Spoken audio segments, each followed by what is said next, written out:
qu'est-ce que représente un carnet de voyage? Est-ce que c'est juste un objet, du papier avec une couverture, ou est-ce que c'est plus que ça? J'ai difficile à dire carnet de voyage. Je préfère dire papyrus. Tu as dit une petite phrase là tout à l'heure où tu disais aussi parfois les carnets de voyage, il y en avait un où les feuilles s'envolaient. Je dis pas que mes feuilles doivent s'envoler parce que le papyrus, tout de même, il est pas si léger que ça. Il y a ce côté aussi au bord du Nil, si on renvoie de manière un peu simpliste les images à des contextes au bord du Nil, et il y a ces roseaux. Non, ça ne doit pas s'envoler, mais ça doit pouvoir épouser le vent. Voilà, j'aime bien qu'un carnet de voyage chante le vent. J'aime bien parfois aussi avec le choix de la plume, le choix aussi de la calligraphie des mots. Hein. J'aime bien comme ça cette fragilité, comme un bateau qui n'a pas peur du grand vent, parce que le grand vent est un ami, quoi. Oui, c'est papyrus un peu, c'est roseau, papyrus, comme ça doit sentir le vent et la mémoire du vent, la puissance du vent. Et au bord de... C'est pas une mise en abîme, c'est au bord de l'âme. En fait, au sens mythologique, ce serait au bord de ce qui ouvre des portes à des mythologies. Les mythologies que tu perçois dans une relation très simple et très sauvage et très belle avec l'être humain que tu rencontres.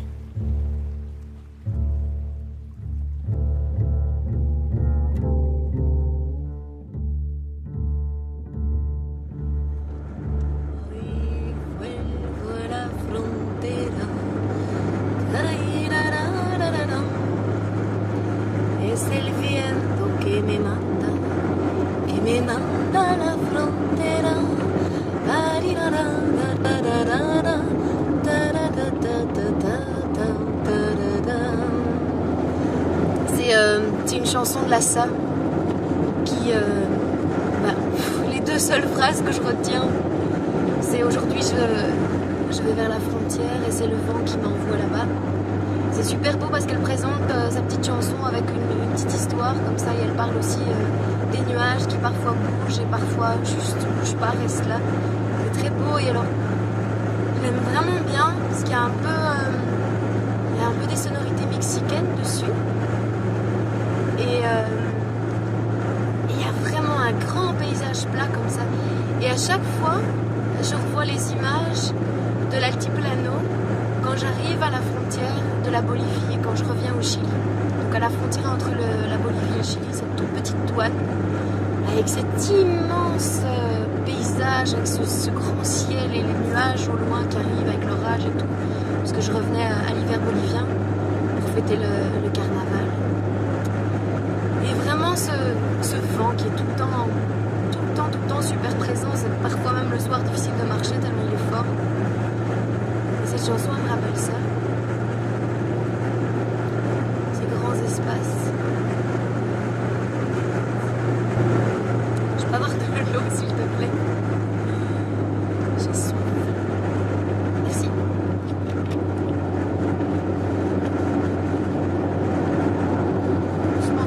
Camions américains qui font le lien entre l'Amérique du Sud et l'Amérique du Nord. Ils ont des milliers de kilomètres à faire parce qu'ils partent de Santiago du Chili et certains vont jusqu'au Venezuela, donc au Brésil. Enfin, c'est des routes incroyables avec parfois pas grand chose au bord de la route, puisqu'au Chili il y a au moins 2000 km de route à travers le désert dans le nord. Évidemment, quand on parle, tu te dis mais ça va être monotone, et puis c'est jamais monotone parce que ça change toujours de couleur, hein, quand c'est du sable, de la roche, il y a des mouvements dans les couleurs et dans le relief qui changent tout le temps. Il y a des petits cimetières aussi au bord de la route, incroyables, tu vois, des petits cimetières comme ça au bord de l'autopiste. Hein. Tout fleuri. Alors, souvent, c'est des fleurs en tissu ou des fleurs en papier de couleur. Et parfois, il y a des fleurs fraîches. Mais c'est à, je sais pas, tu fais peut-être encore 200 km pour croiser une petite ville. Et tu te demandes comment quelqu'un vient déposer des fleurs fraîches dans ce petit cimetière au bord de l'autoroute.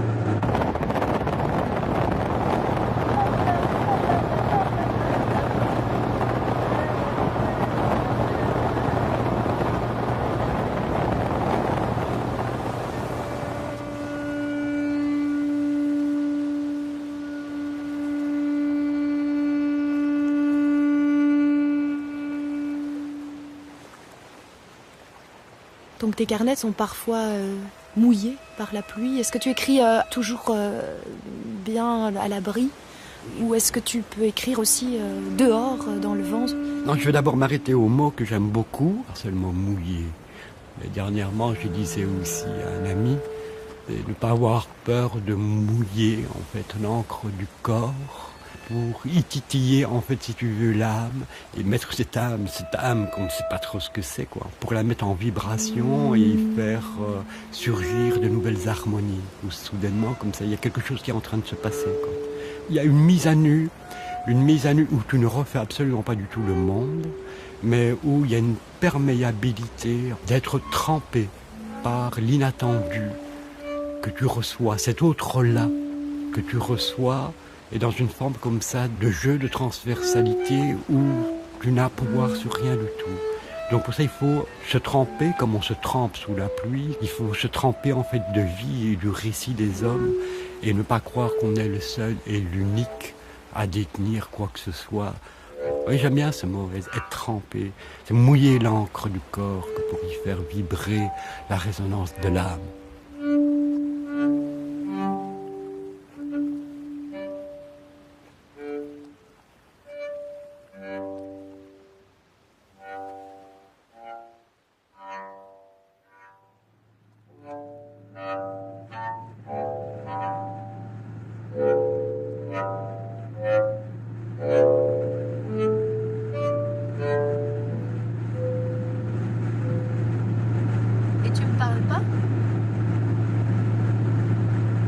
Attends, je vais refermer ma fenêtre aussi pour avoir un meilleur son. Ça quoi? Je te demandais cette route-là maintenant, depuis qu'on est parti, elle te rappelle quelque chose? Elle te ramène des souvenirs? Non, cette route me ramène à aucun souvenir, aucun miroir qui se projette à travers les prismes de la mémoire. Mais ce que je voulais te dire, c'est que, en fait, moi, par rapport au voyage, quand j'étais petit, je suis un enfant de la colonie belge, hein, qui marque difficilement une reconnaissance de sa propre identité. J'ai vécu comme ça des chagrins d'amour pas possibles, parce que j'ai vécu 14 ans dans les colonies. On a beaucoup voyagé, on a emprunté les paquebots, on a emprunté les avions à hélice, avec aussi les pilotes qui buvaient leur bouteille de whisky que pour passer à travers les cumulus qui étaient bourrés d'éclairs d'orage et de grêle. Et alors le voyage surtout, c'est que j'ai, pendant les 14 ans, dans cette belle enfance, hein, où tout l'imaginaire est là-bas, de l'autre côté des nuages, j'ai beaucoup voyagé et nous voilà complètement démunis. Nous voilà comme des parias de retour en Belgique, dans ce pays où on n'avait pas nécessairement... On n'y portait pas une reconnaissance, disons, à la hauteur de son drapeau, des couleurs de son drapeau national, quoi. En tous les cas, aucune projection comme ça à cette identité-là. Et bien, je me suis retrouvé ici et je me suis dit, la catastrophe, peut-être ce n'est pas de me retrouver ici en Belgique, mais c'est que je ne vais plus pouvoir voyager. Et ça, vraiment, ça a marqué, quoi. C'est que tu ne devais plus... Tu n'allais plus pouvoir voyager. Ah oui, je me suis dit là, j'ai vraiment porté comme un chagrin, à savoir que le voyage, ce nomadisme de température, de couleur, de chaleur, eh bien que c'était terminé. L'avion était pour moi une deuxième demeure nomade. Hein. Les amis de mon père, c'était des pilotes. J'ai vécu sur des pistes d'aviation, quoi. On faisait des courses cyclistes avec mes amis d'enfance sur des pistes d'aviation, quoi. C'est clair qu'il y a un deuxième berceau comme ça qui m'a mis au monde. Et ici, vraiment, ce chagrin, en regardant les nuages, en regardant les avions dans le ciel, c'est terminé pour moi. C'est une fatalité, c'est le destin à prêter, disons, sa marque, sa griffe, absolument, presque, je dirais, tragique, ou en tous les cas irréversible. Tu avais tout de même le rêve de repartir voyager alors? Oui, vraiment. Et la certitude ou juste un rêve? Que tu allais repartir? Non, je me suis dit que c'était possible que je ne reparte jamais et que ça ne m'intéressait pas de partir dans un contexte, Attends, je vois tout de même le cadre. Que ça ne m'intéressait pas de partir nécessairement dans un contexte de loisirs ou de vacances. Et alors comment ça s'est déclenché, hein? ben, j'ai une idée qui est une idée complètement folle, comme quoi il faut pour marcher dans la vie, et que pour que ça grandisse un peu plus facilement, il faut aider le destin aussi à te provoquer sur d'autres chemins que ceux qui t'enclavent dans ta quotidienneté. Mais je me suis dit, mais tiens, ce qu'on fait avec des enfants ici, on peut peut-être le faire dans un autre pays. Et l'idée, c'était quoi? C'était de revoir la maison où j'ai grandi. L'idée, c'était de retrouver le manguier dans lequel, en fait, tout enfant, l'arbre de son enfance, dans lequel il a grandi, il y construisait ses petites demeures. C'était le manguier? C'était le manguier. Avant la maison? Avant la maison, c'était d'abord l'arbre. C'était comme symboliquement, si tu veux, on peut l'interpréter ça sous forme de la racine, si tu veux aussi. Ouais. Arrivé à Kinshasa, ben, j'avais des amis aussi qui m'attendaient parce que la mission tout de même était hautement bien préparée, bien encadrée.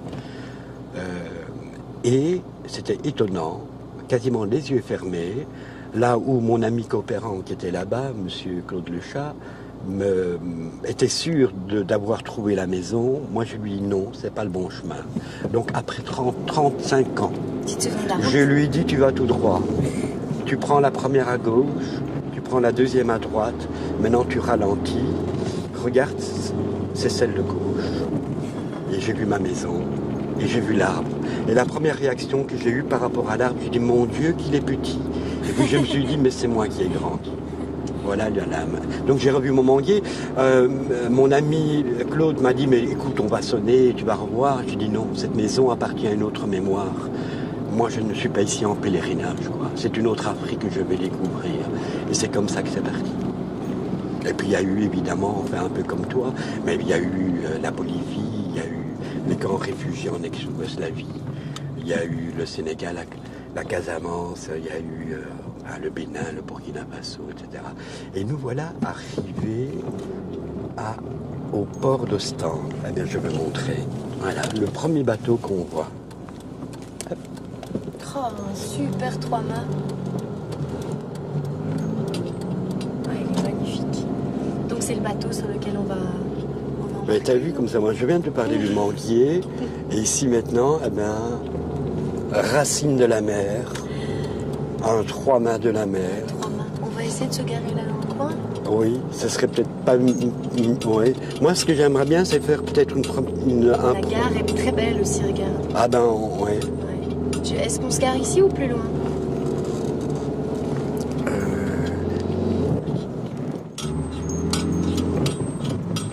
On va coincer la petite lampe tempête. Hein. Oui, elle est embêtante. Elle est envahissante. Bon, on va essayer d'aller se mettre dans le centre. Ici?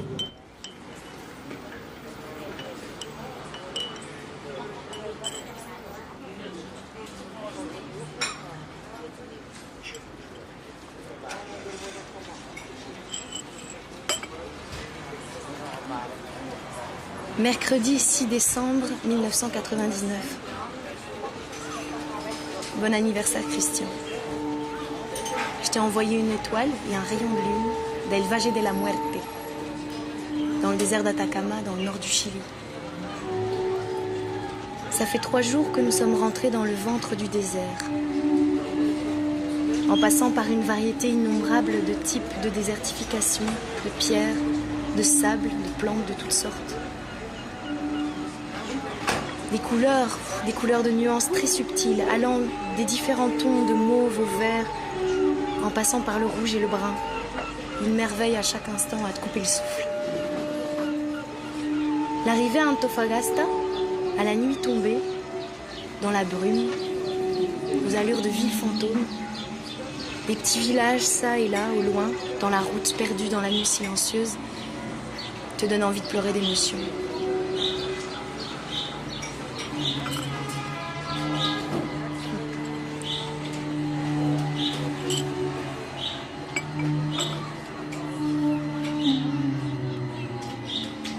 Arrivé à épuisement, al Valle de la Luna, en plein milieu du désert, près de Calama et de San Pedro de Atacama, vers 3 heures de la nuit. Ciel étoilé, immense et profond, le froid, la terre qui chante au changement de température. la croûte terrestre en plein. Tout paraît relever du fantasme.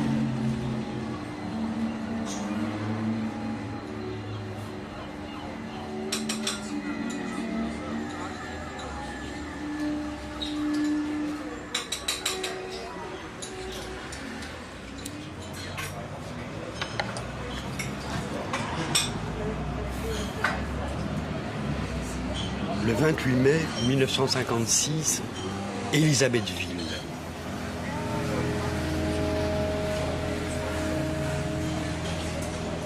L'enfant mourait d'envie de dire au chaos les images des égratignures des nuits de là-bas. La mère avait caché le revolver sous l'oreiller. La mère avait peur. Elle a parlé, incertaine des voyages du père. Le vent chanté d'une bougie chancelle dans la bouche de l'enfant. Les yeux enjolivés par la salive et le sable dispersés des lunes sauvages où s'agrippaient, désespérées, des guirlandes de fin, de soirées tropicales. L'enfant s'est vautré dans de telles béances. Sur le canapé, il était mouillé par le lait des nuits suaves qui dissimulent l'ennui sous le rouge à lèvres des sourires. Aujourd'hui, la tache est encore humide sur la balançoire de la mémoire. Encore et encore. Elle laisse entrevoir le mouvement ensanglanté des traces sur l'écorce des arbres. Maintenant, la lampe de poche s'est éteinte sous les draps de lit. Petit à petit, le livre d'aventure sous les chaleurs exténuées s'est évanoui. Le petit roi, face aux épousailles, s'est caché derrière la moustiquaire. Dans le lointain, au plus profond des ténèbres, de l'autre côté du feuillage, on pouvait entendre les roulements des tambours et le martèlement sourd des troupeaux d'éléphants. Le matin, avant d'aller à l'école des pères missionnaires, à travers les buissons des parcelles, il s'attardait sur les tulipes, les roses, les frangipaniers, les acacias et les hibiscus. Tout était ordre et beauté. Le soir, les femmes blanches, aux décolletés amidonnés, faisaient choir des soupirs d'avions à hélice. De leurs paupières saupoudrées, au-dessus de leurs savanes exotiques, pleuraient les rêves des pilotes alcooliques. Dans le lointain des nuages, le jeu des orages célébrait le vol nuptial des noces, des lucioles et des libellules.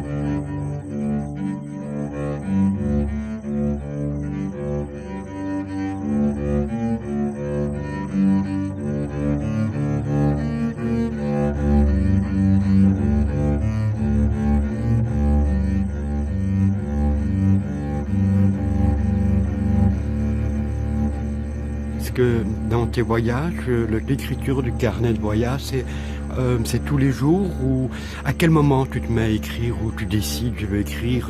Est-ce qu'il est dans ta poche ou dans ton sac à dos ou où est-ce qu'il est? Le carnet, il est toujours très accessible, donc il est toujours dans mon sac à main, on va dire. C'est sûr que j'aime beaucoup écrire le soir, au moment où la lumière tombe, il y a quelque chose d'un peu plus suspendu, de plus calme, de plus silencieux. Il y a toutes les ombres qui commencent à apparaître. Il y a des choses qui sont comme ça, qu'on ressent moins à la pleine lumière, qui font vibrer à la limite toutes les images qui ont pu résonner pendant la journée. Et donc on se retrouve beaucoup plus en solitude, on va dire, avec tout ça. Et pour moi, c'est un moment propice pour écrire. Cela dit, j'aime parfois beaucoup aussi écrire le matin avec un petit café. Et puis il y a ces moments, ces endroits de passage, dans toute forme de translation du corps et de l'imaginaire vers un ailleurs. J'aime le décalage horaire pour ça. Il y a quelque chose qui se passe comme ça, je sais pas, quelque chose qui se déchire, des images qui se choquent, des choses qui créent comme ça tout un bouillonnement et qui libèrent d'une certaine manière un flot d'émotions, de réflexions, de choses pas habituelles en fait. C'est toutes des choses qui font sortir du ronronnement quotidien, tranquille. Et c'est là où il y a une fissure et que les choses se dégagent. Donc pour moi, ça c'est vraiment important.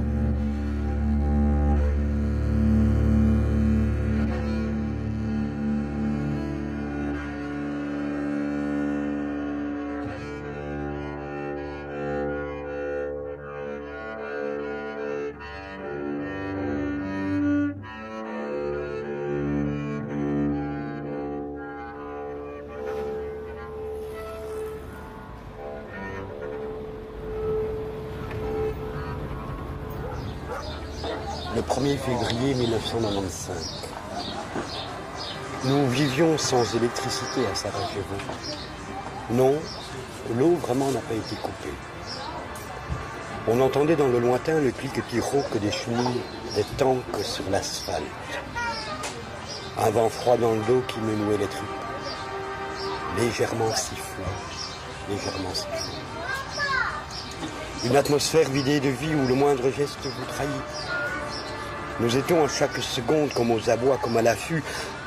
Parfois le bruit d'une fenêtre brisée, des tirs d'artillerie sporadiques éloignés, puis soudainement tout proche, et un silence de mort. Oui, les cloches des églises continuaient à battre les heures, les unes après les autres. Savoir compter les heures d'un temps de cimetière qui vous rappelle que vous êtes encore en vie. C'est à ces moments-là que tu dis que tu existe par la liberté de braver la mort. C'est à ce moment-là que tu dis que tu existes par ta liberté de braver la mort. C'est le défi de la Camargue qui te tient en vie, à la vie.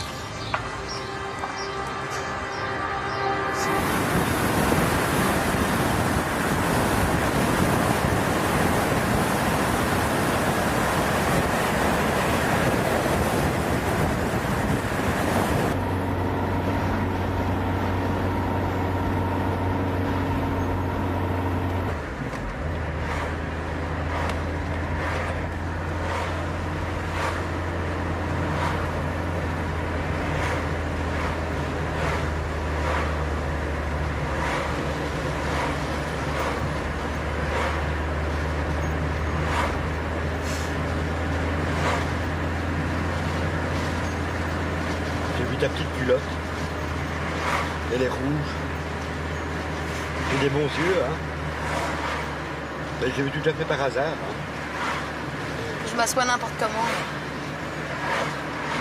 Je fais jamais attention. Vous savez, jusqu'ici, j'ai toujours porté des jupes longues ou des pantalons. Mais maintenant, je m'en fous qu'on voit ma culotte. Pourtant, au Québec, c'était drôlement ennuyeux. Tu m'as dit. Sur scène, c'est autre chose, quoi. Ça perturbe un peu le spectacle, évidemment. Les deux premiers rangs guettent l'apparition de la culotte au lieu de regarder la personne qui chante. C'est un peu embêtant. Bon.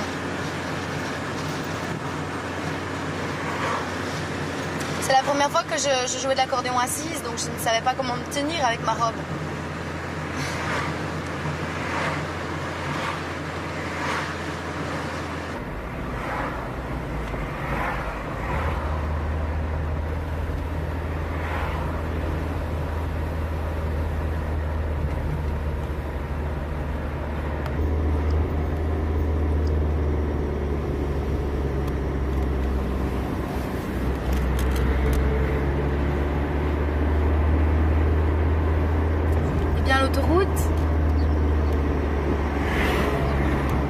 attendre. Je sais pas où elle est cette autoroute. Ça fait...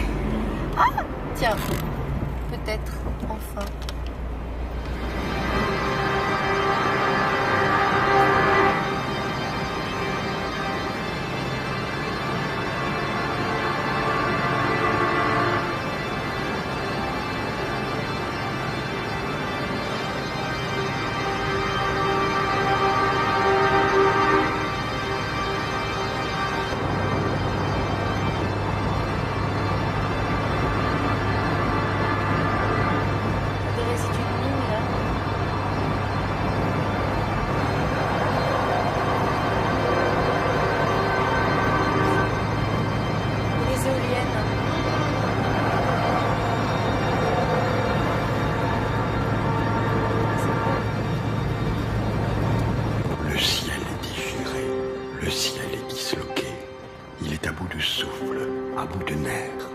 Les aubes de soufre traînent misère leur soleil d'aluminium, trempé dans un rêve de cendres, que l'insolence de l'homme dans la méandre de la géhenne magnifie et humilie sous des haleines de kérosène. Je peine une laine de verre comme une vilaine blessure de baleine sous un pull vert pénétré par des cantiques dressés de haine, que des anges miteux, païens, solitaires et boiteux, geignent, expirent et pleurent dans la fange du cœur.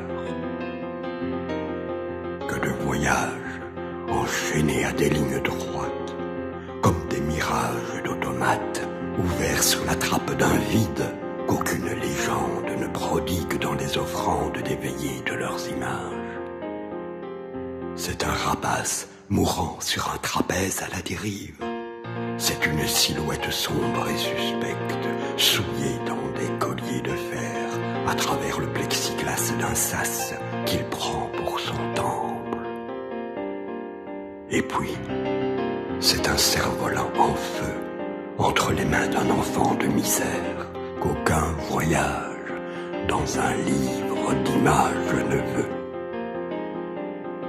Dans le sillage du bitume et des coulées de basalte, j'ai plié bagages à travers les faux fouillants et les guet-apens pour toucher par tous les vents du grand large et la myrrhe qui l'effleure et l'apaise, la robe de sable de la grande dune, afin de dresser en plein cœur du haut de la falaise par la plume le mot évasion dans le pli de chaque horizon et de lever l'ancre dans le giron de l'ambre du grand océan où disparaissent les voiliers des soleils couchants.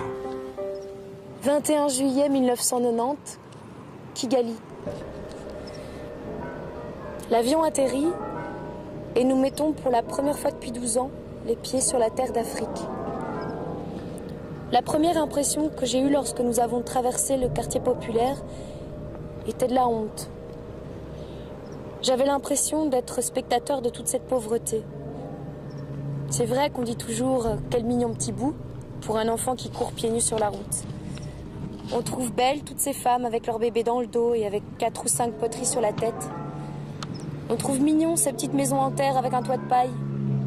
Mais nous ne sommes que des spectateurs. Nous ne voyons que l'aspect extérieur de la vie. Ces maisons seraient laides mais plus solides, ce serait peut-être plus utile. Ces enfants courraient en sandales, ils attraperaient peut-être moins de saloperies. C'est quand même un signe de pauvreté. Certains doivent vivre heureux de leur agriculture, mais elle ne suffit pas toujours, surtout en saison sèche.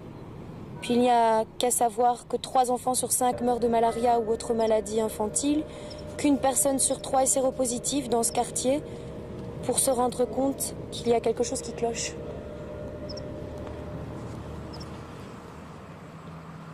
Décembre 2001, Dakar, aéroport Yoff. Au passage et contrôle des dessous de voyage sous image, 4 jeunes Sénégalaises attendent un gros port de blanc. À la hauteur plan poitrine de leur t-shirt est inscrit en gros caractères rouge vermillon Sex Just for You. Des laissez-passer avec de sacrées allures d'air diplomate. Dakar, hôtel ouest situé en bord de mer. À l'entrée, méthodiquement alignés les uns à côté des autres, sur une étagère en bois de pin, on peut disposer à foison des dépliants invitant à palpiter, pour les spécialistes de bon goût, à palpiter de près une certaine image de cette Afrique bien-aimée. Yoff Virage Rallye Pizza. En face, libre service Le Virage. Livraison à domicile gratuite à emporter 7 jours sur 7. Pizza Toubab, Dolce Vita, catalane, dakaroise, créole, provençale, nordique océane, Dakar. Chrono Racing Club CRC ouvert du mardi au dimanche et jours fériés au 6S, voire CDN Karting, exposition de Noël. À la poterie des Almadies du jeudi 18 décembre au 20 décembre 2003, 12-27 vente de sapins de Noël, 41 500 CFA. Mitoyen à l'hôtel, à une terrasse avec vue sur mer, au vieux Bruges, on peut y manger une carbonade flamande, un waterzo. Probablement, si on s'y prend bien, sans trop d'efforts de fouille, un prospectus vous proposera à une randonnée en ballon, air climatisé garanti. Mais à Cap-Ouest, je m'y sens bien. L'hôtel est calme, convivial. Je m'y suis rendu l'année dernière. Ils me connaissent et cela facilite la bonne humeur.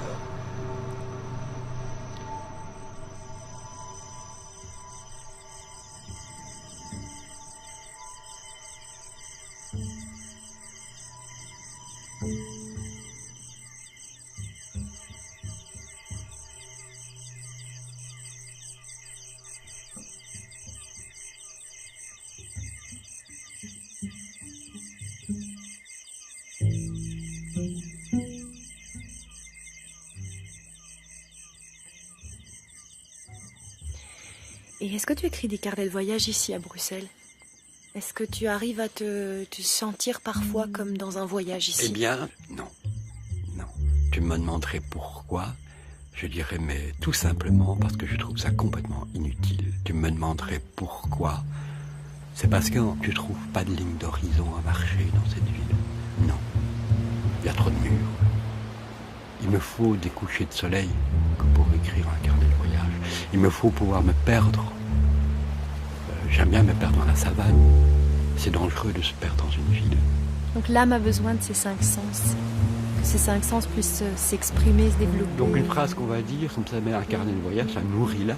C'est vraiment c'est la cuisine en fait. C'est donner à l'âme les épices qu'il lui convient d'avoir que pour danser avec le corps. Ça veut dire que notre âme aurait besoin de se translater ailleurs pour être nourrie.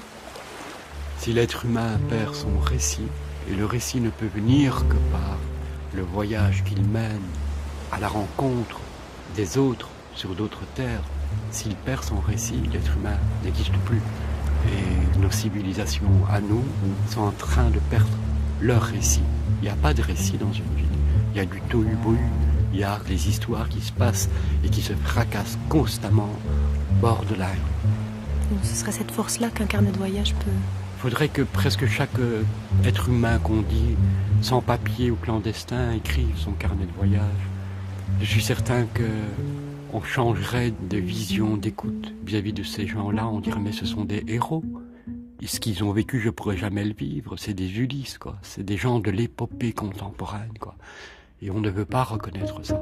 On ne veut pas reconnaître l'autre dans le récit de son voyage.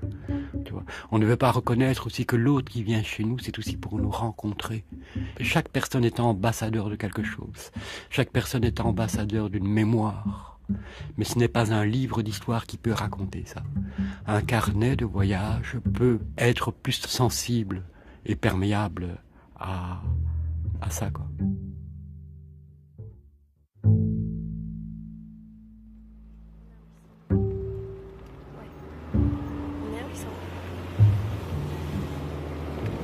Buisson, c'est déjà un bord de mer ou bien? Oui, c'est un bord de mer, c'est un Mais petit il y a des village. tas de bord chouettes mer. petites terrasses. Il y a plein de petits buis-buis. Il y a une chouette plage. C'est tout bien.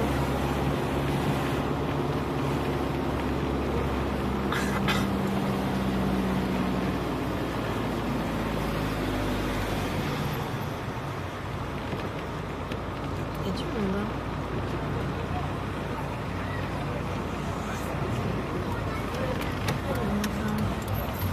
On va tous se garer.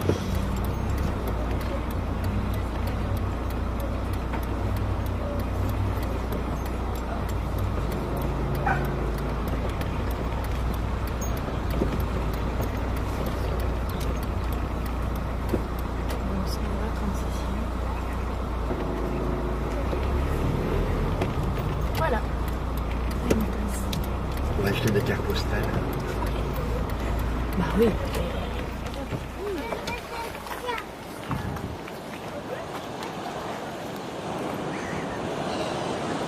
Mardi 21 décembre 2004, Montréal. Le temps suspendu dans les vapeurs et la tiédeur des moments doux, de murmures en sourire, de mots en fou rire. Bon. C'est bon.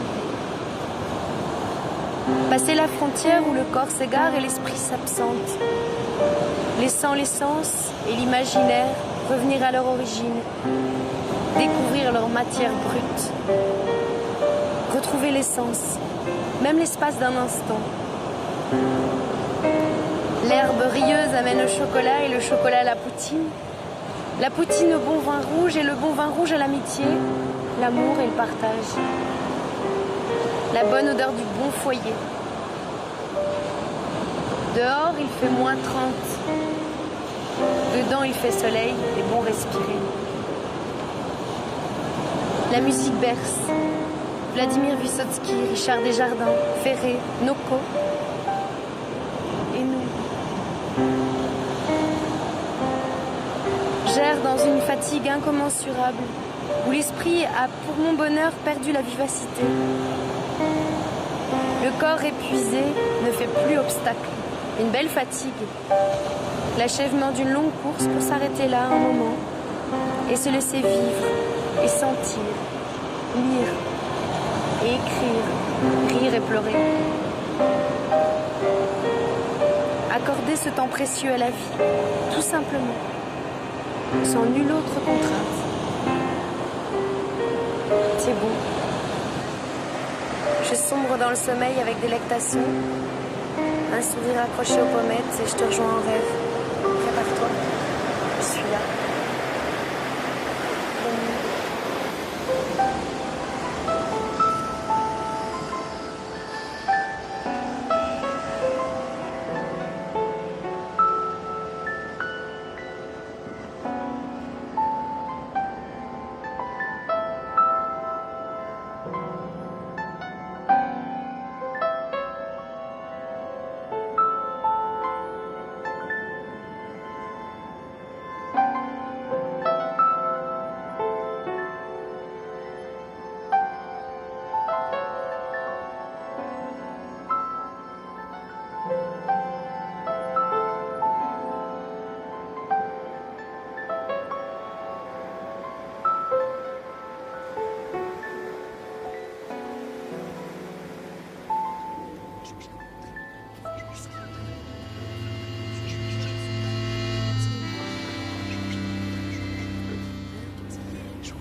Cap vert, blanc mai.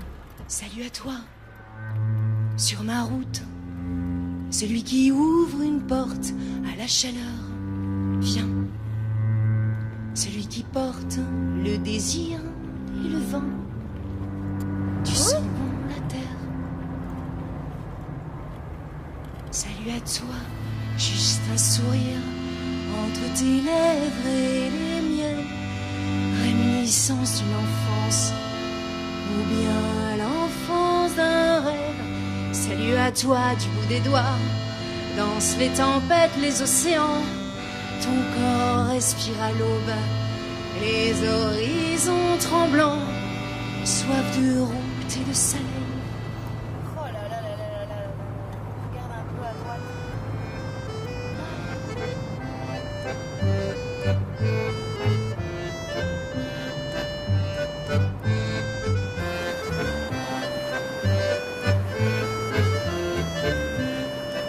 Salut à toi, à ton monde, à ta danse vagabonde, dans le vent, dans la ronde. Tu me rends la beauté, salut à toi, simplement là, à jouer, à rire, à rêver, sans troquer ton innocence pour des artifices sans élégance. Salut à vous, sans convenance.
De l'eau.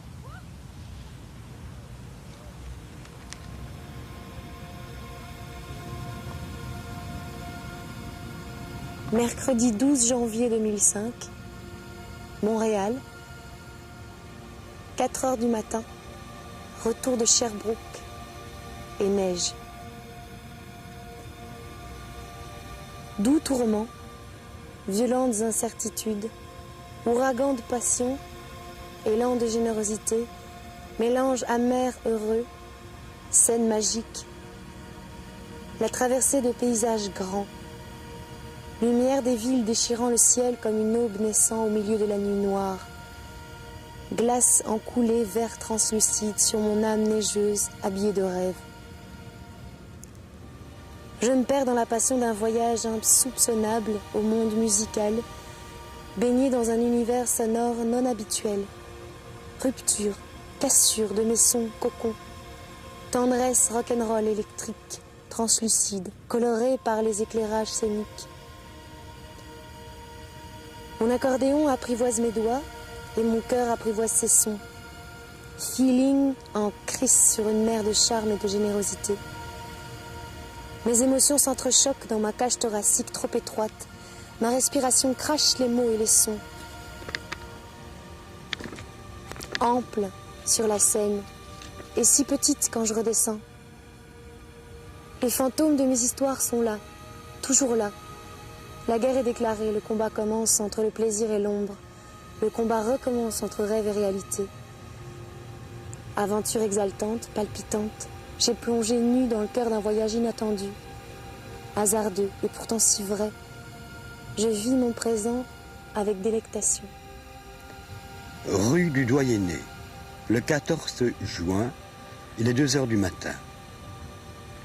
Je m'endors ce soir dans des carnets de poésie où nous nous sommes ensommeillés ensemble de cet autre nous-mêmes. J'écris sans aucune retenue dans cette poésie qui nous a étreints.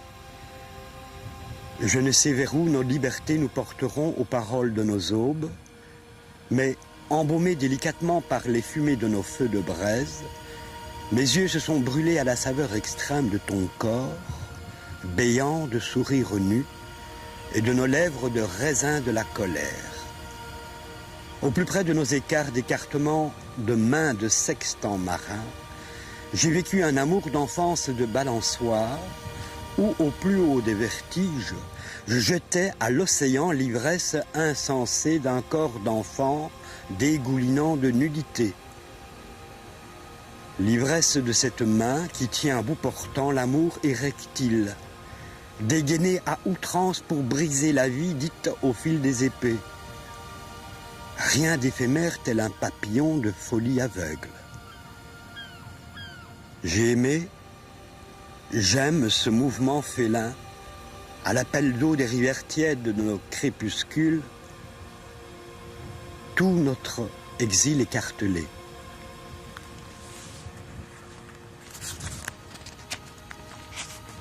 Tout contre nous de vives voix, de corps vifs, à la beauté des lumières, des senteurs de nos savanes, de nos lagunes, de nos entrelacements. Ces mains de marée haute, gorgées de sang, celui qui coule dans les veines de la terre. Vivre l'incandescence des mots au plus près de nos abîmes, vivre la candeur de nos fentes, où s'embrassent sur la bouche les interstices de nos mots, te dire la beauté de nos indécences qui nous ont mis debout, sans aucune pudeur, ce que le monde veut mettre à genoux. La main qui écrit explose de caresses quand la femme aimée quitte le carrosse d'une princesse enjolivée partant de fantaisies lourdes. Dieu que le corps est porteur de voyage au bout de nos sexes, au bout de ton sein, au bout de la bite. J'allume cette nuit un feu de brousse dans ma tête pour qu'elle illumine de ses rives écarlates la violence de ces soleils où s'allongent sur l'herbe tendre toutes les ombres de lits, toutes les ombres des lits de ces rivières. Ces rivières, celles où l'homme par le poème rend jaloux toutes ses déesses. La nuit, ce soir tombe tout au creux de mes reins. Un peu comme sous la lampe de chevet, les mots vacillent, titubent de solitude dans ce qu'il faut comprendre d'un livre à lire. Lequel de livre? J'écris ce qu'ils appellent poème. J'embrasse tous les sons de vos corps, comme quand je regarde la main interdite au plus lointain de la savane, le bruissement de la lune. Il y a une odeur d'un rêve fauve à vivre de son vivant. J'aime la femme à l'outrance de ses entrejambes. J'aime lui rapporter la beauté inconnue de son rire. J'aime me parer de son odeur, ensevelie d'herbes folles et de mélancolie bleue.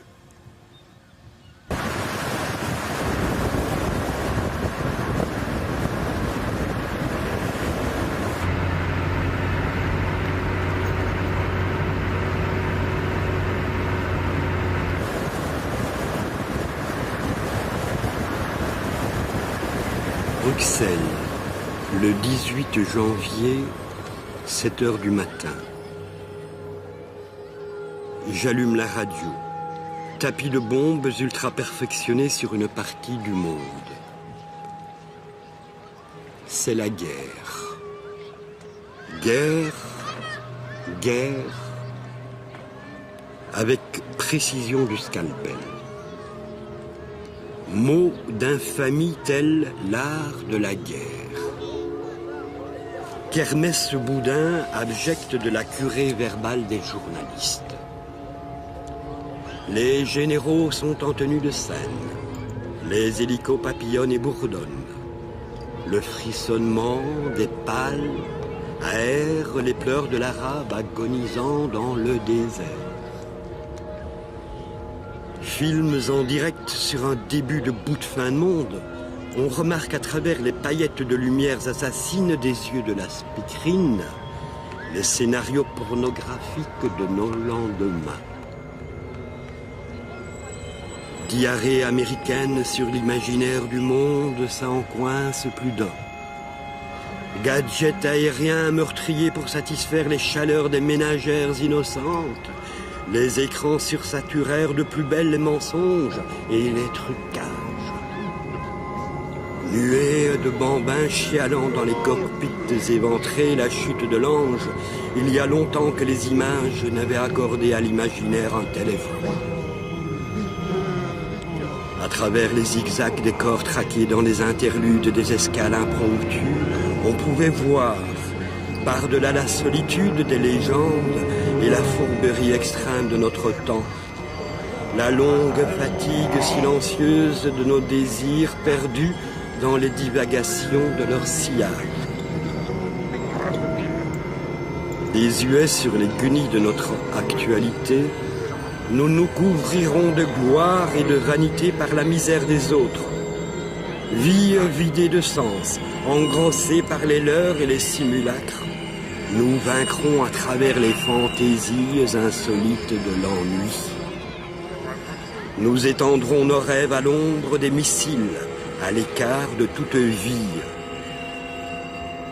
Luxe de fin de siècle, constellé du sommeil de l'ogive, la fumée âcre des puits de pétrole incendiés indique sous la voûte céleste les chemins à prendre.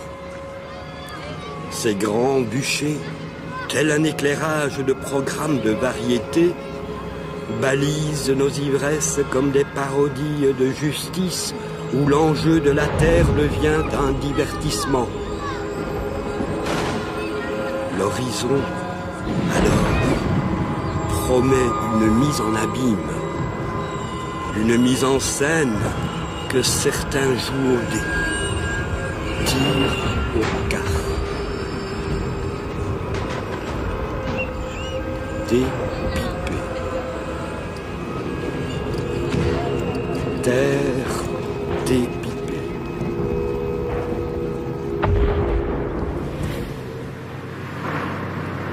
Je pense que c'est depuis cette grande chèvre blanche que j'aime bien les cloches. Les cloches, les grelots, partout dans le monde, tu sais. Os, comme les temples sont en général en plein vent sur des petites montagnes, des collines. C'est super impressionnant. Ou alors à l'entrée des maisons aussi, suspendu dehors. Vraiment un son permanent. Donc ça va dans des sons assez aigus jusqu'à des sons très graves dans les temples. C'est magique, quoi. T'as envie de savoir où on va? Je me laisse emmener par toi. Eh bien, je me laisse emmener par la route. Viens, je t'emmène naviguer sur le monde, sur les champs de blé. Je te promets les nuits éternelles, les parfums de minuit, les je t'aime, les folies. Tu sais, c'est décidé. Jamais plus je ne te ferai pleurer. Regarde aujourd'hui. Dans ta main et souris à la mort dans la vie. Allez, viens, accroche bien tes pieds. Sur le carrousel de nos libertés. Et si tu crampes les rouges éclatants, les fleurs, les cœurs battants, alors bienvenue au vent. Allez viens, je t'emmène danser sous le soleil au-dessus des prés. Je veux encore attraper tes rires et te laisser partir sans jamais t'oublier. Viens, je t'emmène danser sous le soleil au-dessus des prés. Je veux encore et te laisser partir sans jamais t'oublier. Pourquoi aller lire les bribes de nos carnets de voyage pour aller saluer un coucher de soleil de grand large marin? Est-ce qu'il y a une forme de rituel au sens très contemporain, retrouver un rituel qui salue encore l'être humain sur la terre et la beauté de la terre? Mais il y a quelque chose dans ce mouvement d'aller vers les caps et d'aller se retrouver un petit moment tout simplement sur la falaise au coucher du soleil. Il y a l'idée d'aller peut-être rendre quelques moments, jeter quelques moments à la mer, au grand large, qui finalement a nourri cette inspiration d'écriture au travers des différents voyages et des différents moments de la vie. Et ça, je sentais que je pouvais le partager avec toi.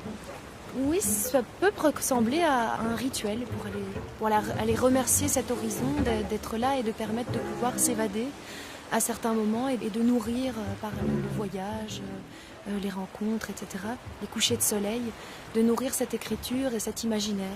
Donc c'est une façon d'aller presque jeter ces mots à la mer comme une offrande. Pour moi, lire nos carnets de voyage face au coucher de soleil, tranquillement assis sur la falaise, c'est presque comme jeter une bouteille à la mer avec des messages dedans. Et peu importe qui le lira, la mer le lira, l'horizon le lira. Peut-être quelqu'un le ramassera un jour, ça n'a pas d'importance. Et le soleil, oui.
Vagabond, dans quelle eau pleures-tu? Tu me fais le coup du radeau, la quarantaine du rafio. Qu'attends-tu de l'horizon? Une romance de sirène? Un décor de palmiers, de poissons braisés au feu des plages de tes lagunes? Des feuilles de bananier? Des trésors de pirates et des mélancolies des soleils couchants de tes flibustiers? Les arômes de ton sud vieillissent mal dans ton passé. La saveur n'est qu'une image pantelante, et tes miroirs ont perdu leur fond de teint.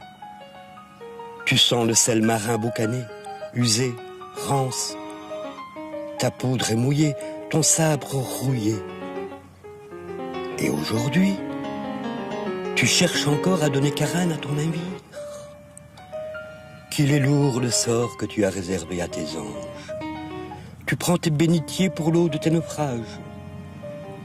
Laisse donc l'amertume d'anciennes angies lovées, vieux persifleurs de galions d'or.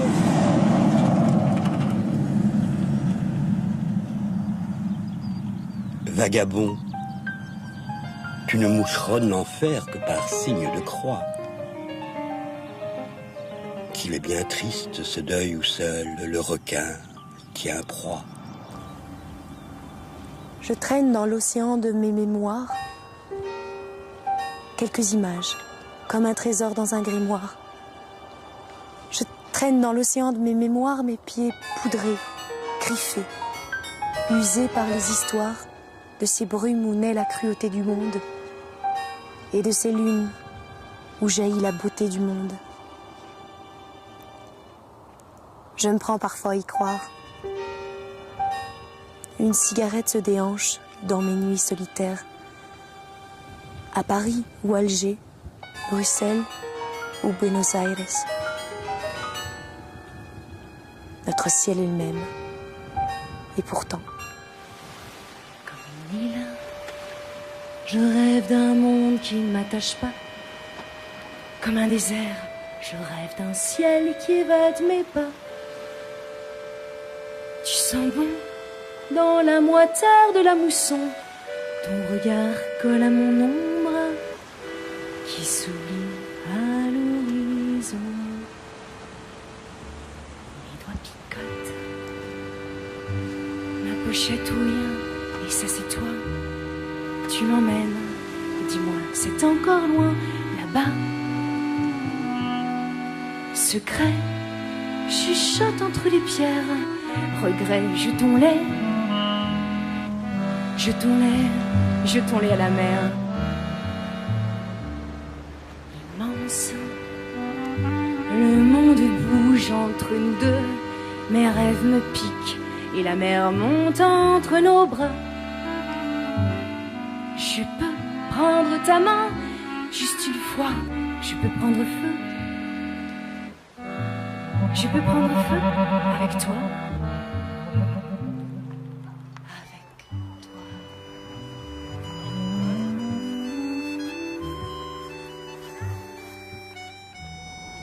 Écrire le réel dans les calligraphies de cahiers d'écoliers.